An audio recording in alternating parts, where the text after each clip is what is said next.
Well, thanks for coming. Excited about being game week. It's been 9 months or so that you're working towards the season, and the season's here. So I know that we're extremely excited. Feel good about camp. Feel good about our team. But you get one of the ways you measure yourselves is on Saturday afternoons and Saturday evenings in the fall, and I know that we are ready to play a different colored jersey. There's no question about it. And I will say that I got to talk to Coach Hull from Morgan State, and for those who didn't know, they had a player, a freshman defensive lineman, Marquise Meadow, passed over the weekend. And we have not been together yet as a team to let guys know, but just as with Kent State, Jason Bitsko, last week, our guys can empathize, with those two programs, as well as anybody. And so we just want to say, as we start off this week, that Morgan State football is in our thoughts and prayers as they're dealing with a tragedy.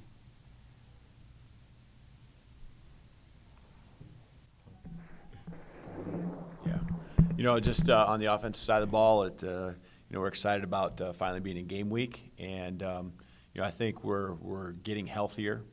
That's kind of a big deal about this time of the year. We got through the bumps and bruises of fall camp, and I think we're getting a little healthier. And guys are, starting to, we're having groups of guys work together to build that continuity and camaraderie within our offense. So really looking forward to seeing where we're at come this Saturday. And, the guys are certainly excited about having a week of practice, where we're putting in a game plan and, thinking about playing someone other than our defense, each and every day.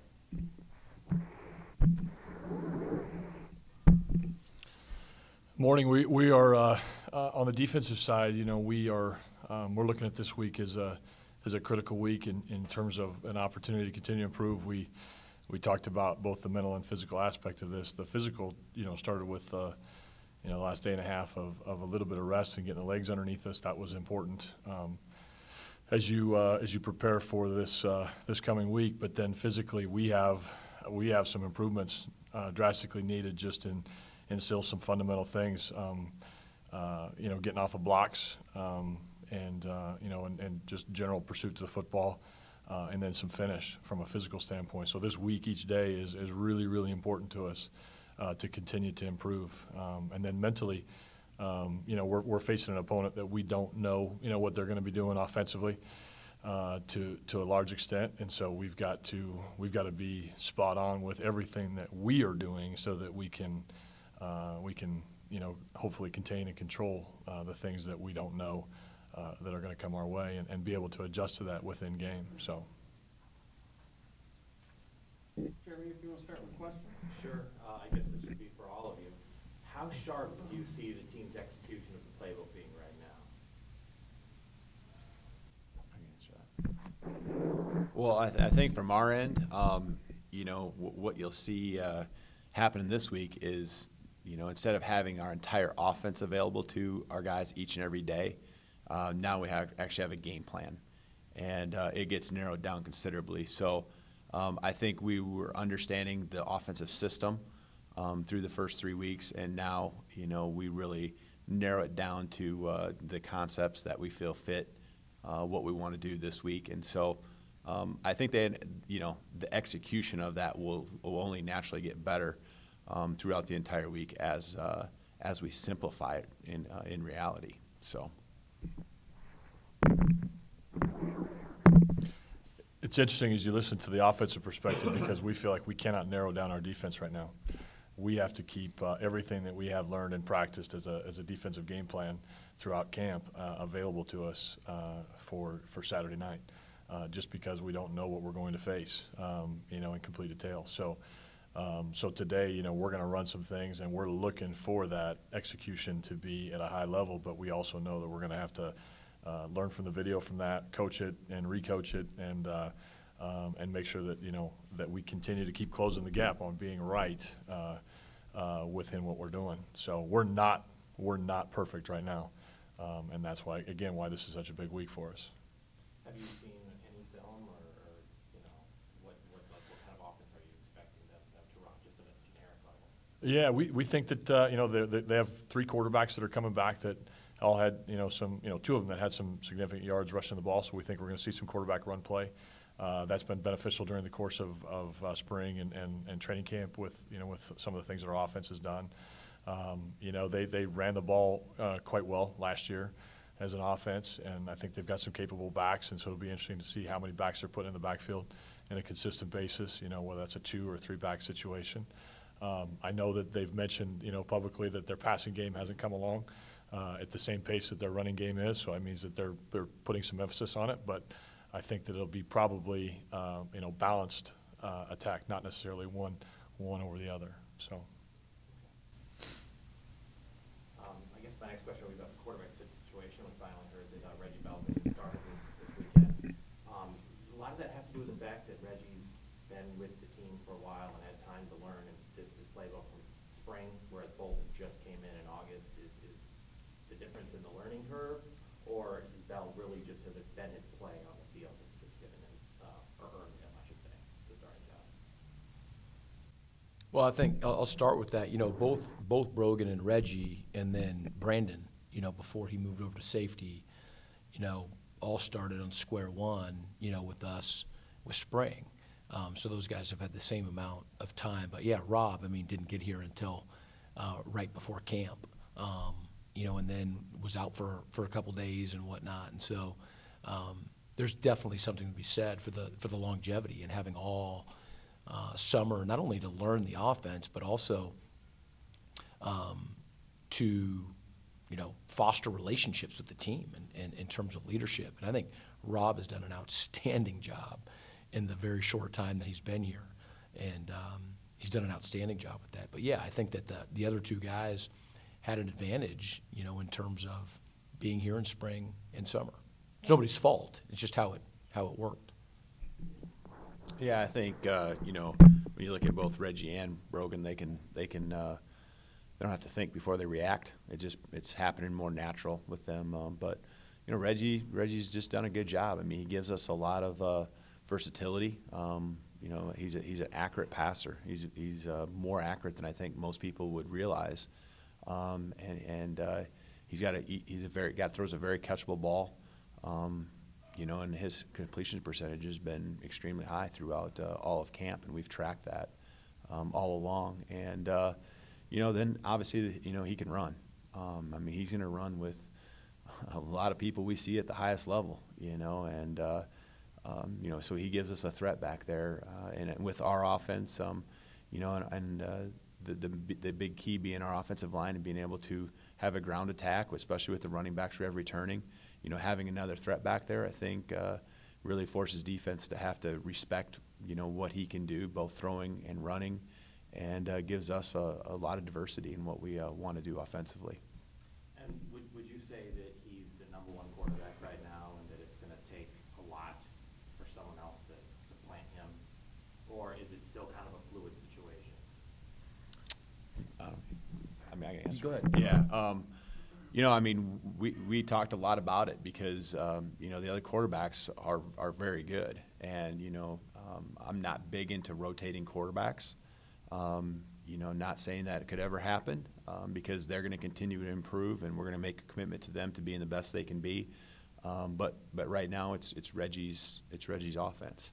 And we're going to give him, you know, the game plan. It's all going to be revolved around what we think he can do to be successful and help us win a football game. So. Yeah, I would say that, you know, hopefully, you know, with all this, we've proved that, you know, we're always going to try to put our best team out there. You know, I think coming out of spring, you know, Reggie wasn't the starter, you know, but continued to improve. And, I mean, this has been an open competition. And, you know, it's game week. And so, like Coach said, I mean, we have our starter, but guys are always continuing to improve and to compete. And it's a long season and a lot of things happen. Are we going to see well, you said we were kind of limiting the play, or narrowing the playbook down, I guess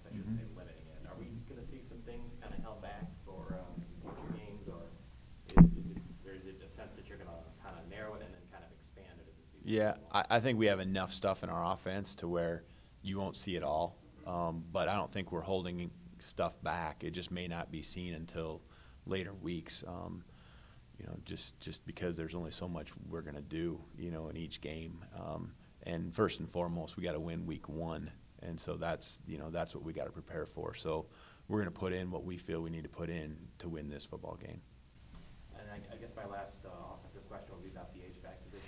We're going to see Bronson Hill at the tailback. Who are we going to see most at the H-back? Yeah. Brumfield or So, Jackson?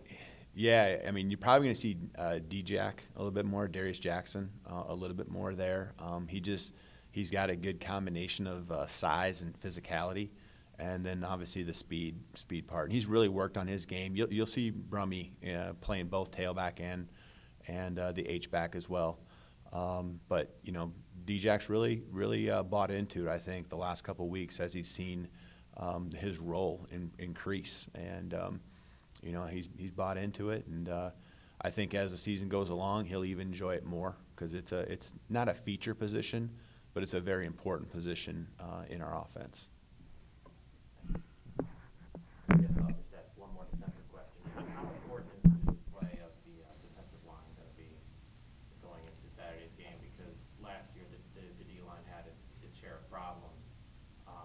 We would hope that we could control the trenches against Morgan State, but what do you think we're going to see out of the D-line? They're critical. That's where it all starts. It's up front. It's right now they're a good group and well-coached group. You know, their effort and energy is a big part of that. But they've also come around in a great way from the spring till now, being able to be multiple for us front-wise. I mean, you'll see Pat O'Connell has lined up at each of the defensive line positions, and that gives us a lot of flexibility with that. So they're a big offensive line if you looked at their size. They got guys that are 330 and big. So, you know, that'll be an interesting matchup because we're not, we've got some decent movement ability and some quickness, but you know, how do we line up and match up physically if they try to, you know, just try to bulldoze the football? So we'll see how that goes. I guess my last question for you, Coach, would be special teams. Have you decided on any kicker for that's going to start? Yeah, Dylan is going to be doing field goals, and you know, and to some degree, you know, we have 2 punters, and they're different, and that's sort of how they were used, you know, last year, and so it's a great thing to be able to have depth there, and then, you know, Brendan is a very capable kicker as well with Dylan, but I think, you know, you're asking about the execution of the offense and the defense. Special teams are really tough to scrimmage and to go live and to finish plays because you're running so far and so fast. Coach Keene talks about being simple but not simplistic, and I think he's really held true to that. And we're pleased with where we're at, you know, today with our special teams. We think we can continue to get better and can be a strength for our team. My question would just be, we've seen a lot of FCS schools coming here, and all 3 of you, of course, having come from that level. I mean, there's not that big of a gap between the 2 levels. Talk about your experience coming from an FCS school. Do you treat it more as like your Super Bowl? I mean, if you're in Morgan State, how do you look at this game?